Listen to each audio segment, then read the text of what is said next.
네, 오늘 누가복음 말씀을 보면요, 이 거라사 지방에 가는 예수님께서 제자들과 거라사 지방에 가는 이야기가 나옵니다. 그래서 말씀의 시작은 8장 22절부터 사실 시작되는데, 이 예수님께서 이 호수 저편에 있는 이 거라사인 지방에 가기 위해서 제자들과 함께 배에 오르게 됩니다.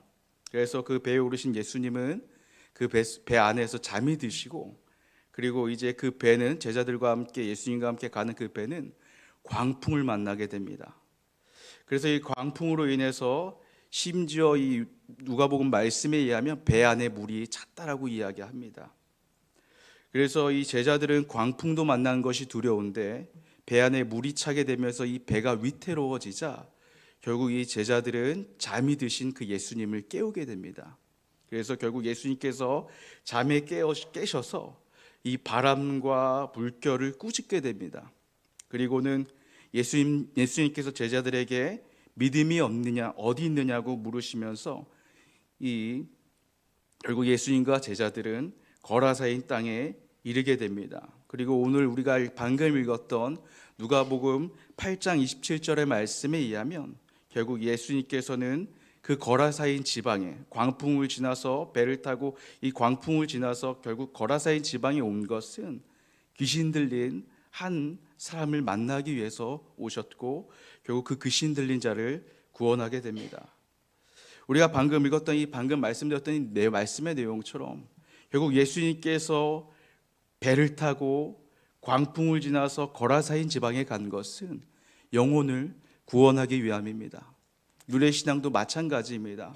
우리가 영혼을 구원하러 가는 길에는 예수님도 방해가 있었는데 우리 영혼도 오죽하겠습니까? 우리가 전도하는 길에는, 영혼을 구원하는 길에는 반드시 광풍을 만나고 방해가 있는 줄 믿습니다. 그래서 우리가 읽었던 이 예수님의 말씀처럼 결국 우리도 예수님의 이름으로 그 광풍을 꾸짖고 이 광풍을 잠재워서 또 이 사탄의 방해를 잠재워서 영혼 구원에서 승리하는 성도님 되기를 축복합니다. 우리가 또 한 가지 우리가 이것을 통해서 알 수 있는 것은 마치 닭이 먼저냐 계란이냐 먼저인 것처럼 결국 우리가 하나님 앞에 전도해야 할 때가 언제냐면 결국 광풍이 일어날 때입니다. 광풍이 일어났을 때 결국은 우리가 그것을 문제가 일어나고 어려움이 닥쳤을 때 이 누가복음에서 우리가 알 수 있는 것은 그것은 우리에게 영혼을 구원하라고 하시는 때인 줄 믿습니다. 저도 비슷한 경험을 한 적이 있는데요.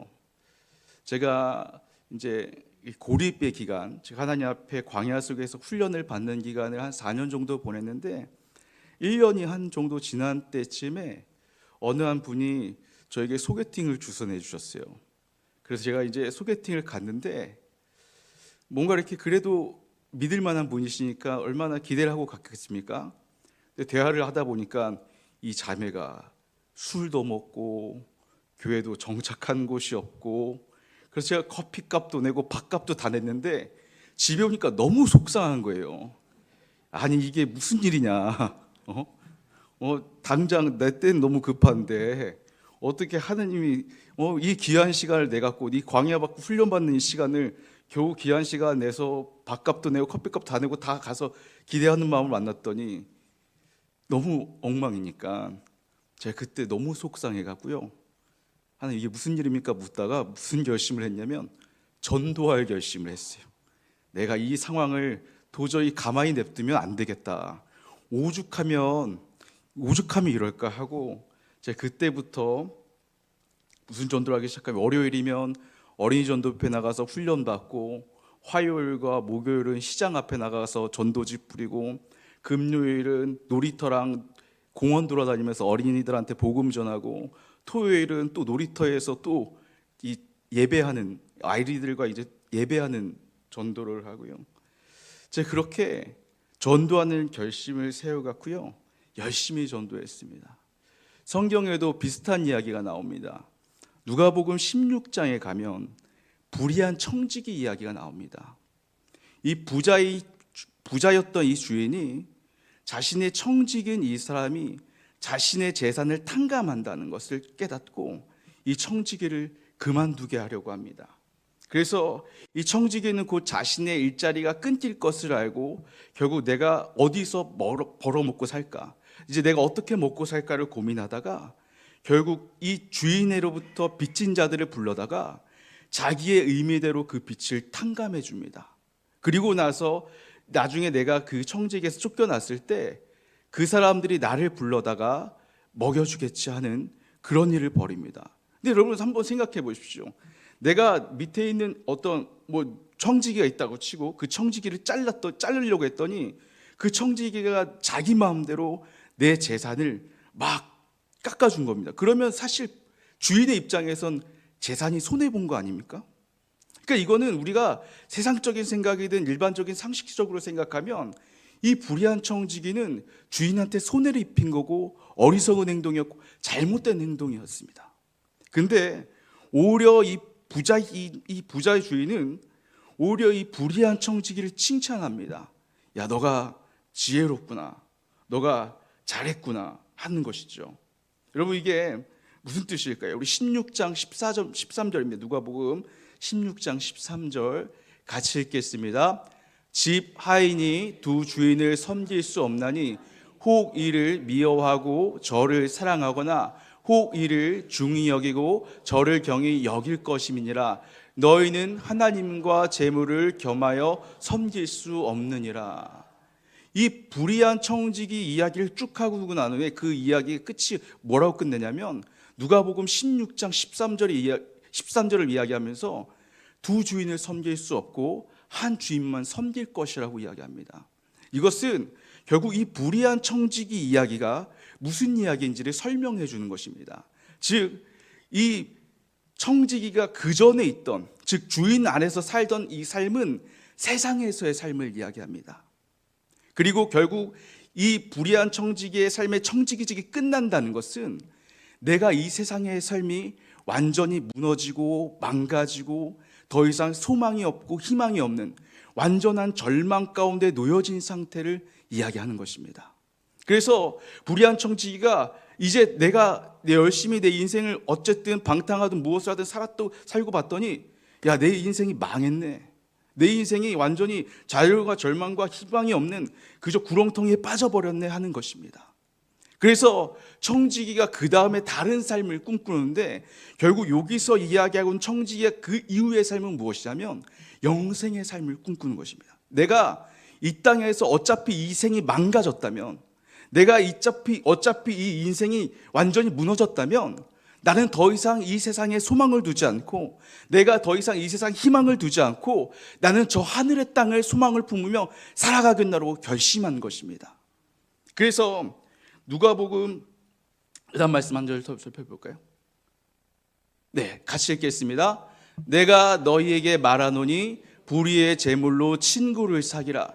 그리하면 그 제물이 없어질 때 그들이 너희를 영주할 처소로 영접하리라. 아멘.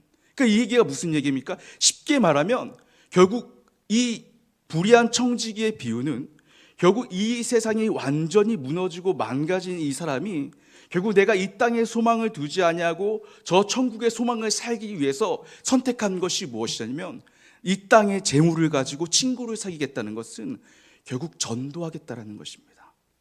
영혼 구원하는 일에 내가 앞장서겠다라고 이야기하는 것입니다. 여러분, 그래서 우리가 지난 전도 축제 때 봤던 모든 전도왕들의 삶을 보면 다 똑같았습니다. 그죠? 삶이 너무나도 절망적이었고 좌절이었고 무너졌을 때 그들의 삶의 희망을 어디서 발견한 것이냐면 내가 이제 저 하늘의 땅을 소망을 두고 주를 위하여서 전도하겠다라고 결심한 것입니다. 저도 그래서 그 소개팅이 망가진 후에 야, 내가 이제 도저히 이대로 살면 안 되겠다. 그리고 이제 전도를 열심히 했는데 제가 전도한 사진을 좀 몇 장 가져왔거든요. 한 가지 좀 나눠드리겠습니다. 이 사진이 무슨 사진이냐면 이제 놀이터에 가서 막 전도할 때인데 이제 두 친구를 제가 너무 기뻐갖고 이제 사진을 이렇게 저장해 두는 사진이거든요. 그래서 둘 다 사실은 교회를 다니지 않는 친구인데 할머니가 이 옆에 검은색 잠바 입은 그 친구에게 그렇게 교회를 가라고 이야기한대요. 근데 자기는 교회를 왜 그렇게 가라고 하는지를 이해가 안 되니까 제가 그때 딱 가갖고 이제 너 뭐 교회를 다니니 어떻게 했더니 그랬더니 자기 할머니 얘기를 쭉 해줬습니다. 자기 할머니가 그렇게 교회를 가라 그런다고. 근데 자기는 교회를 가기 싫다고. 그래서 그때 제가 이제 그 아이에게 복음을 쭉 전해줬습니다. 그랬더니 그 아이가 저한테 고맙다고 그러는 거예요. 그러면서 자기가 이제는 할머니 따라서 교회를 가겠다고 했더니 그래서 제가 그래서 나도 너무 좋고 너무 기쁘다고 그러면서 우리 그러면 같이 사진을 한번 찍자고 사진 찍고 내가 너를 위해서 이 사진을 볼 때마다 기도해 주겠다라고 했던 사진입니다. 그러니까 참 감사한 것은요, 우리가 사실은 교회를 다니라 하면 이게 사실 잔소리처럼 들리지만 이 어린아이들도요 복음을 전해주면 생각이 바뀝니다. 그러니까 우리가 전도를 할 때 항상 사실은 복음을 반드시 전해주는 그 전도가 사실 되게 중요합니다. 그래서 제가 그때 이때 이 순간이 너무 기쁘고 감사해서 제가 저장해 둔 사진입니다. 한 가지 더 넘겨주실까요? 이거는 어떤 사진이냐면 아이들 한 5명, 6명 모여 있는 거예요. 그래갖고 제가 이렇게 다가가갖고 야 혹시 여기 교회 다니는 애 있니? 그랬더니 보통 한 5명, 6명 모여 있으면 요즘 꼭 한 명은 교회를 다닙니다. 그러면 제가 뭐라 그러냐면 야 내가 너 친구들 다 전도해 줄게. 내가 내 친구들한테 다 복음을 전도할 테니까 너가 너 친구들을 교회를 데려가는 것은 너 몫이야 하고 이렇게 딱 해주면요 그 교회 다니는 애가요 항상 마음에 그래도 애들이 착하니까 야 내 친구들 교회 데려갔으면 좋겠다. 내 친구들 전도하고 싶다. 근데 전도할 방법을 못 찾다가 이렇게 한 5-6명 모여 있잖아요. 그러면 그 친구한테 꼭 집어갖고 내 복음 전해 줄 테니까 너 친구들 꼭 데려가라. 그러면 이 아이가 신나갖고요 자기 친구들 다 불러다가 야 여기 있는 이 아저씨 말 들어 그래갖고 요 5명 6명을 쫙 앉혀놓는 거예요. 그래갖고 제가 이 6명한테 이제 복음을 쫙 전해주고 이제 그 친구를 약속했어요. 야 너 꼭 너 친구들 데리고 와서 교회 꼭 데려가라. 그리고 이제 복음 전해준 친구들한테 이제 교회를 같이 가기로 약속을 하고 이렇게 해갖고 제가 기뻐서 이렇게 저장해둔 사진입니다. 한 가지 더 넘겨주실까요? 이거는 어떤 사진이냐면 제가 진짜 전도를 하기로 마음을 먹어갖고 이제 이 유치원들이 그런 걸 하거든요. 산타 행사를 해야 돼요. 산타 행사를 해야 되는데 이제 이 산타 행사를 해야 되는데 이걸 돈을 받아서 다 해야 되잖아요. 그래서 저희가 이제 어린이 전도협회랑 협업을 맺어갖고 우리가 공짜로 산타 할아버지 해갖고 다 해줄 테니까 너희가 복음을 우리가 전할 수 있는 기회를 달라고.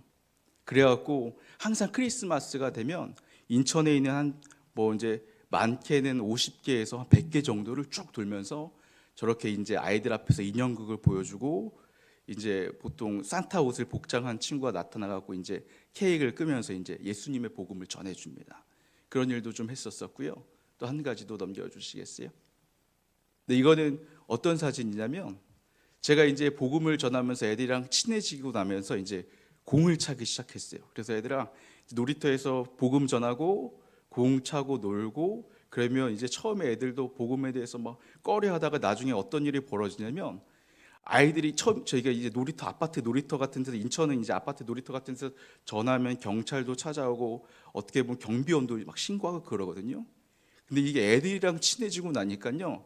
이제 막 대놓고 이제 막 복음을 전하면 지나가던 아줌마들이 뭐 하나 이렇게 와서 쳐다봅니다. 그러면 이제 애들이 저랑 너무 친하니까 아줌마들한테 얘기해요. 아줌마 이 복음 꼭 들어봐야 된다고. 꼭 들어보시라고. 그래갖고 아줌마들이 가까이 왔다가 도망가는 일도 막 벌어집니다. 그래서 제가 그래갖고 저 아이들을 제가 기억하고 있어갖고 이렇게 찍어둔 사진입니다. 또 하나 넘겨주시겠어요? 이 사건은 어떤 사건이냐면 저희가 이제 놀이터에서 복음 전하는 일을 계속 했었었는데 전도 이렇게 아이들이 없다 보니까 야 아이들이 없는데 놀이터에서 어떻게 복음 전할까 하다가 여기 여기 앉아 계신 그러니까 휴게소에 앉아 계신 그 할머니들에게 복음을 전하기 시작했어요. 그래갖고 처음에는 복음 뭐 하러 듣냐, 왜 예배 드리냐 뭐 그래갖고 막 싫어하시다가 이제 두부도 나눠주고 뭐 음식 두부 같은 걸 좀 나눠줬거든요. 그때 마음을 좀 여시더라고요. 그래갖고 이제 그 저기에 있는 할머니들한테 복음을 전하기 시작했고, 그래갖고 한 학기 정도 예배 드리고 났었습니다. 한 학기 정도 이렇게 예배를 드리고 난 사진입니다. 하나만 더 넘겨주시겠어요? 정말 그래서 놀랍게도 한 학기 정도가 딱 끝날 때쯤에 하나님은 진짜 끝에 가서야 역사하시더라고요. 그래서 이제 우리가 한 학기를 이제 거의 다 끝나갈 때쯤에 이제 여자아이 2명이 이렇게 놀이터에 오길래 그 여자아이들이 2명에게 이제 복음을 전했더니 그 아이가 그 다음 날 이제 교회에 오는 일이 이렇게 벌어졌었습니다. 또 하나 넘겨주시겠어요? 그래갖고 저거는 이제 어떤 행사냐면, 그래서 이제 그렇게 이렇게 아파트 놀이터에 다니면서 할머니들을 복음 전하고 났더니 교회 문턱을 한번 밟게 해야 되잖아요. 그래서 이제 크리스마스 날 크리스마스 행사를 교회에서 열어갖고 저희가 음식을 대접할 테니까 이제 할머니들을 초청한 거예요. 그래서 아파트 노인정마다 다 찾아가고 이제 저희가 이날 저희가 식사를 합니다. 그래서 함께 와서 이제 예배를 같이 좀 드리고 저희가 식사 대접을 할게 식사를 함께 하셨으면 좋겠습니다 하셔갖고 저때 이제 할머니들이 제 기억으로 한 20분 정도 오셨던 것 같습니다. 이렇게 행사했던 기억이 있습니다. 하나만 더 넘겨주실까요? 그래서 이제 할머니들이 식사를 하고, 그리고 정말 이제 여기 그 놀이터에 계신 할머니분들과 친해져갖고 인천은 진짜로 이 놀이터에서 복음을 전해도 경찰에 신고하는 일들이 벌어지고 이제 아주머니들이 와서 이제 복음 전하지 말라고 하시거든요. 이제 할머니들이랑 너무 친해지다 보니까 하나만 더 넘겨주세요. 그래서 저희가 이제 나중에 아파트에서 이 놀이터 그 동네 놀이터에 갖고 저희가 한 10명에서 15명 정도 이렇게 아이들이 모여서 같이 예배를 드렸었는데 뒤에 할머니들이 저희 편이 돼 갖고 아줌마들이 와서 이제 복음 못 전하게 하면 할머니들이 막 혼내셨었어요. 그래갖고 그렇게 저희가 이제 한 1, 2년 정도를 제가 그전 교회에서 열심히 사역했던 사진입니다. 네, 아마 끝 사진인 것 같은데 하나만 더 넘겨주시겠어요? 네. 그래서 제가 아직도 기억나는 것이 마지막에 이제 거의 제가 이제 여기 오기 직전에 이 교회로 오기 직전에 마지막 전도 때였던 것 같은데 하나님이 정말 놀라운 것을 제게 보여주셨어요. 전도를 하고 있는데 한 아이를 이렇게 영접을 시켰더니 그 아이에서 뭔가 이렇게 순간적으로 뭐가 뿅 하고 올라오더라고요. 그 아이의 영혼에서. 그래서 그게 저의 마음 가운데 쑥 들어오는 일이 벌어졌어요. 그래서 그게 뭐지? 이렇게 했었었는데 하나만 더 말씀 하나 보여주시겠어요? 네. 일단 이 말씀을 좀 읽고 갈까요? 함께 읽도록 하겠습니다. 집에 와서 그 벗과 이웃을 불러 모으고 말하되 나와 함께 즐기자 내 잃은 양을 찾아냈었노라 하리라. 또 읽겠습니다. 7절입니다. 네, 같이 읽겠습니다. 내가 너희에게 이르노니 이와 같이 죄인 한 사람이 회개하면 하늘에서는 회개할 것 없는 의인 99마로 말미암아 기뻐하는 것보다 더하리라. 아멘. 우리 하나만 더 읽도록 하겠습니다. 누가복음 15장 9절 10절에 같이 읽겠습니다. 또 찾아낸즉 벗과 이웃을 불러 모으고 말하되 나와 함께 즐기자 잃은 드라카마를 찾아냈었노라 하리라. 내가 너희에게 이르노니 이와 같이 죄인 한 사람이 회개하면 하나님의 사자들 앞에 기쁨이 되리라. 아멘. 그러니까 제가 이렇게 많은 전도를 하면서 느낀 것이 결국 전도라는 것은 하나님의 잔치에 참여하는 것이더라고요. 내가 그 천국 잔치에 참여하는 것인데, 그러니까 우리가 이 전도 영상을 쭉 보시면 왜 이렇게 저 사람들이 전도에 목이 맬까? 근데 저도 그렇게 하나님 앞에 광해 훈련 기간 받을 동안 제가 왜 그렇게 전도를 열심히 할 수밖에 없었냐면 삶이 바닥인 그 상황에서 전도하잖아요. 기쁨이 마음에 차요. 전도하니까 소망에 차요. 전도하니까 내 영혼이 강건해지는 거예요. 그러니까 우리가 전도라는 것은 남을 위해서 하는 것 같지만 사실 제가 전도해보고 나서 깨달은 건 무엇이, 전도는 결국 남을 위해서 누군가를 위해서 하는 것이 아니라 나를 위해 하는 것이라는 것을 깨달았어요. 그러니까 우리가 선생님의 전도 축제하면 오전에 새로운 영혼들이 오니까 얼마나 우리가 기쁩니까? 그러니까 우리가 영혼을 전도해야 되고 열심히 해야 되는 것은 결국 우리가 전도해야 우리가 주님의 기쁨을 발견하고 우리가 주님의 소망을 발견하게 되고 우리의 영혼이 회복되어진 역사가 일어나기 때문입니다. 우리 하나만 더 읽어보도록 하겠습니다. 우리 함께 읽겠습니다. 이르시되 내가 너희에게 알지 못하는 먹을 양식이 있느니라. 제자들이 서로 말하되 누가 잡수실 것을 갖다 드렸는가 하니. 네, 하나만 더 넘겨주시겠어요? 네, 34절입니다. 같이 읽겠습니다. 예수께서 이르시되 나의 양식은 나를 보내신 이의 뜻을 행하며 그의 일을 온전히 이루는 이것이니라. 아멘. 그래서 제가 아까 그런 얘기 했었죠. 제가 마지막 거의 전도 때였는데 한 영혼을 전도하는데 그 어린아이가 영접을 딱 하고 나니까 뭔가 하나가 이렇게 제가 그렇게 갑자기 환상 같은 게 비스무리하게 열려갖고 뭐가 하나가 쑥 들어왔는데 제가 그게 하나님께 물어봤더니 하나님 제게 가르쳐 준 것이 영의 양식이라는 것이었어요. 우리가 구원의 일을 힘쓰고 우리가 영혼을 구원하는 일을 하면 하나님께서 우리에게 그 영적인 양식을 주시는데 그 영적인 양식이라는 것은 결국 우리 안에 영혼의 강건함을 주시는 것이라고 합니다. 그래서 우리가 전도해야 되는 우리의 가장 큰 이유 중 하나는 결국 우리가 끊임없이 주님 안에서 영적인 강건함을 이루어가기 위함인 줄 믿습니다. 우리가 오늘 또 누가복음 말씀에 우리가 다시 누가복음 우리 8장의 말씀을 우리가 돌아가 보면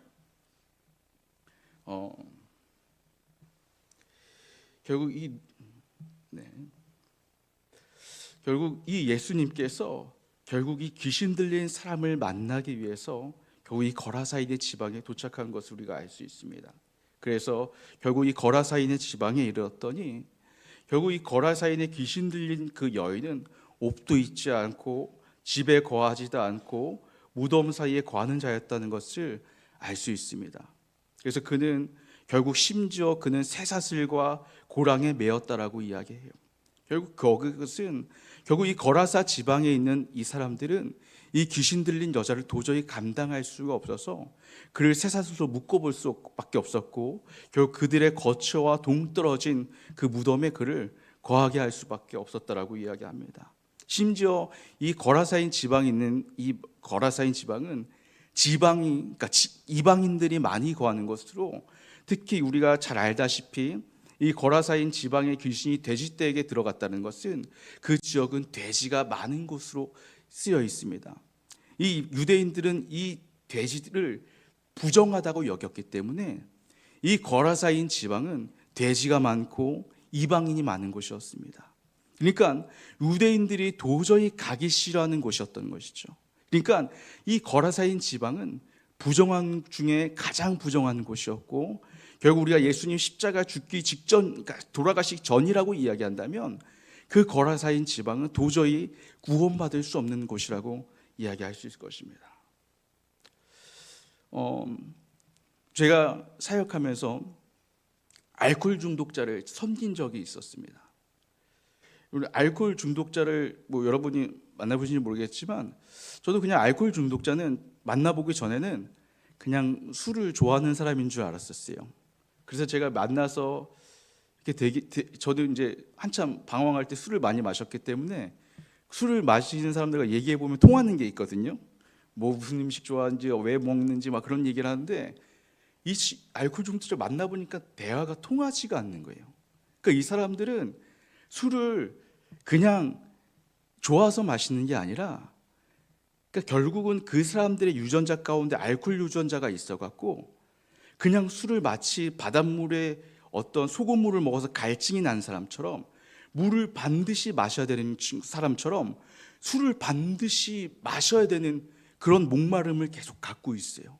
그래서 그냥 술을 한번 마시기 시작하면 그냥 어떤 음식을 갖고 안주를 갖고 마시는 게 아니라 그냥 입에 술을 계속 때려 붓습니다. 그래서 그거를 얼마나 마시냐면 그냥 온몸이 죽을 때까지 술을 마셔요. 그러니까 밥도 먹지 않고 아무것도 먹지 않고 방 안에 들여가지고 내 몸이 완전히 탈진해서 죽기 직전까지 갈 정도로 술을 마시다가 그것을 한 5일이건 7일이건 10일 동안 술을 마시다가 온몸이 완전히 녹초돼서 아무것도 할 수 없을 지경이 돼서야 그때 이제 병원을 불러다가 응급실을 가던 정신병원을 가던 그렇게 됩니다. 그래갖고 그런 과정들을 사실 겪게 되는데, 그래서 이제 그 알코올 중독자가 교회에 이제 오는 일이 생겼고, 그래서 제가 이제 그 영혼을 어쨌든 섬기는 일을 계속했었는데요.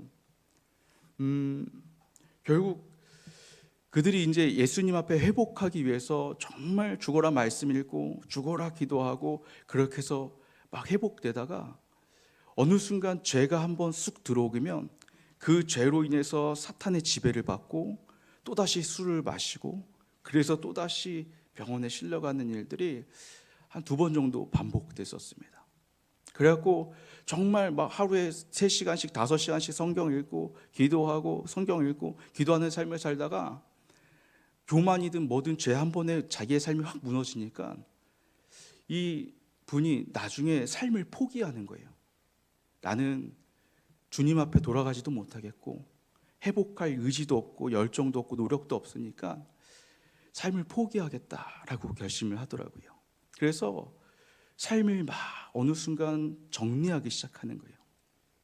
그래서 마지막 이제 어렴풋이 이 성도님이 삶을 정리하고 있구나라는 것이 알겠는데 어느 날 딱 앉아 있는데 주일날 그 성도님이 나오시지 않는 거예요. 그래서 저는 항상 이제 뒤에 앉아 있고 성도님이 이 앞자리에 항상 앉는 자리가 있는데 제가 뒤에서 이렇게 앉아 있는데 그 성도님의 앉아 있는 자리를 보니까 눈물이 계속 나는 거예요. 그래서 이게 나는 왜 울지라는 생각을 하면서도 계속 그 자리를 보면서 우는 거예요.